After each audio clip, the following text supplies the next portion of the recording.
అల్హమ్దులిల్లాహి వహదా వస్సలాతు వస్సలాము అలా మల్లా నబీ అబాదా అమ్మాబాద్ ఫౌజు బిల్లాహి మినష్ షైతానిర్ రజీం బిస్మిల్లాహిర్ రహమానిర్ రహీం యా అయ్యుహన్నాసు తఖూ రబ్బకుముల్లజీ ఖలకకుం మిన్ నఫ్సిన్ వాహిదా وخلق منها زوجها وبث منهما رجالا كثيرا ونساء واتقوا الله الذي تساءلون به والأرحام إن الله كان عليكم رقيبا రబ్బి షహ్లీ సదరీ వయస్సిర్లి అమ్రి వహలుల్ ఉఖ్దతం మిన్ లిసాని యఫ్కహు కౌలి అల్లాహుమ్మ అన్ఫఅనీ బిమా అల్లమ్తనీ వ అల్లిమ్నీ మా యన్ఫఉనీ వజిద్ని ఇల్మా అల్హమ్దులిల్లాహి అలా కుల్లి హాల్.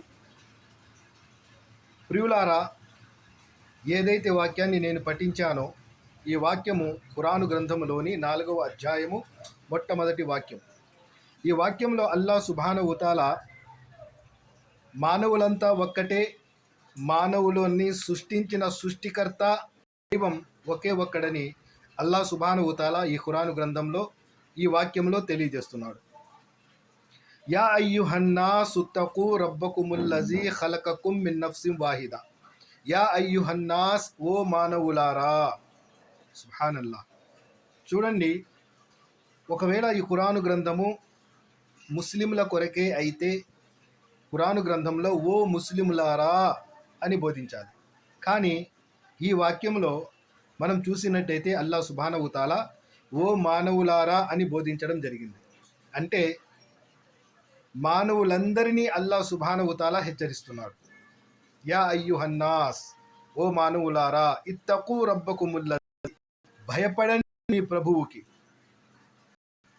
ఖలకకుం మిన్ నఫ్సిన్ వాహిదా, మీ ఒకే ప్రాణి ద్వారా సృష్టించాడు. ఆ ప్రాణి ద్వారా తన జంటను సృష్టించాడు. ఆ జంట ద్వారా సమస్త స్త్రీ పురుషులను భూమిపై వ్యాపింపజేశాడు.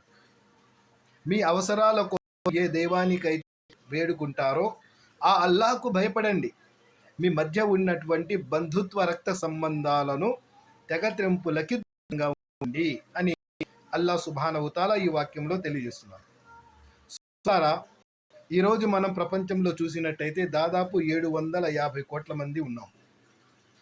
చూడండి, అందరూ ఒకేలాగా ఉన్నాం, అందరి రూపురేఖలు ఒకేలాగా ఉన్నాం. కానీ ముఖ పోలికలు వేరే వేరేగా ఉన్నాయి. ఎందుకంటే ఫలానా అని గుర్తుపట్టడానికి. అంటే మనందరం ఒకే జంట నుండి వచ్చాము. అల్లాహ్ సుబ్హానహు వతఆలా మొట్టమొదటి మానవుడు హజరత్ ఆదం అలైహిస్సలాతు వస్సలాం వారిని తన చేతులతో సృష్టించి ప్రాణం పోసిన తరువాత అతని పక్కటెముకతో ఆమె భార్య అయినటువంటి హవ్వా అలైహిస్సలాతు వస్సలాంని సృజించారు. వీళ్ళిద్దరి ద్వారా, ఈ జంట ద్వారా సమస్త స్త్రీ పురుషులను భూమిపై వ్యాపింపజేశారు. అలాగే అంటున్నాడు, మీ మధ్య ఉన్నటువంటి బంధుత్వ రక్త సంబంధాలు. ఎందుకంటే మనం ఒకే జంట ద్వారా వచ్చాము కాబట్టి మనందరం పరస్పరం సోదరులం. సుబ్హానల్లాహ్. మీ మధ్య ఉన్నటువంటి బంధుత్వ రక్త సంబంధాలు తెగతెంపులకు, అంటే కులాలు మతాలుగా విడదీసుకోకండి, కులాలు మతాలుగా విడిపోకండి. నేను సృష్టించింది మానవ జాతిని, కులాలు మతాలు నేను సృష్టించలేదు, మానవ జాతిని సృష్టించాను. కాబట్టి మీ మధ్య ఉన్నటువంటి ఈ బంధుత్వ రక్త సంబంధాలు తెగతెంపులకు దూరంగా ఉండండి. అందువల్ల ఈ వాక్యం ద్వారా మనకు తెలిసింది ఏమిటంటే మానవులందరినీ సృష్టించిన వాడు, ఆ సృష్టికర్త, ఏకైక దైవం ఆయన ఒక్కడే. ఈ మానవులంతా ఒక్కటే, మానవులని సృష్టించిన సృష్టికర్త అయినటువంటి దైవం కూడా ఒక్కడే. ఉదాహరణకు మనం చూసినట్టయితే అర్థం చేసుకోండి, ఈ భారతదేశం స్వాతంత్రం రాకముందు 50 కోట్ల మంది దాదాపు ఈ భారతదేశంలో ఉన్నారు. స్వాతంత్రం వచ్చిన తర్వాత దాదాపు 75 దగ్గర 80 సంవత్సరాలు కావస్తుంది.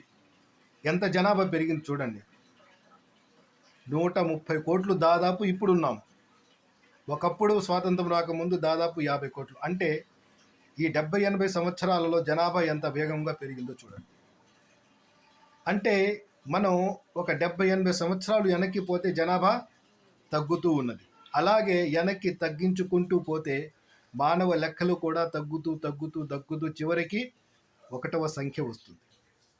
ఆ ఒక్క ప్రాణి ద్వారా తన జంటను తయారు చేసి ఆ జంట ద్వారా సమస్త స్త్రీ పురుషులను భూమిపై వ్యాపింపజేశామని ఖురాన్ సాక్ష్యం ఇస్తుంది.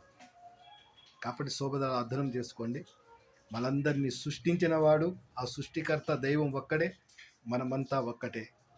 మన మధ్య ఉన్నటువంటి ఈ బంధుత్వ రక్త సంబంధాలను కులాలు మతాలుగా వేరు చేసుకోవద్దు. సృష్టికర్తను గుర్తించండి, సృష్టికర్తను మాత్రమే ఆరాధించండి. ఇహపర లోకాలలో సాఫల్యం పొందండి.